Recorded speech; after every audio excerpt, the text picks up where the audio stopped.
আসসালামু আলাইকুম। সম্মানিত দর্শক শ্রোতাবৃন্দ, আপনাদের সামনে আজ আবার হাজির হলাম সেই ধারাবাহিক ছড়া নিয়ে, জাতিসংঘ বিধবা সংঘ। তো গত পর্বে দর্শক শ্রোতা বেশ দেখলাম সংশ্লিষ্ট আছেন, কিন্তু তেমন ভালো কোনো গুরুত্বপূর্ণ মতামত কেউ দেন নাই। আমি আপনাদের কাছ থেকে মূল্যবান মতামত আশা করি এবং চাই যে আপনারা আমাকে গাইড দেন, আমাকে পরামর্শ দেন এবং তথ্যপত্র পারলে দিবেন মন্তব্যের মাধ্যমে।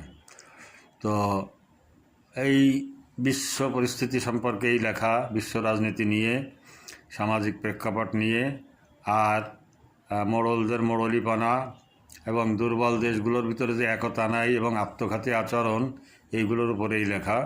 তাই শুনবেন জাতিসংঘ বিধবা সংঘ।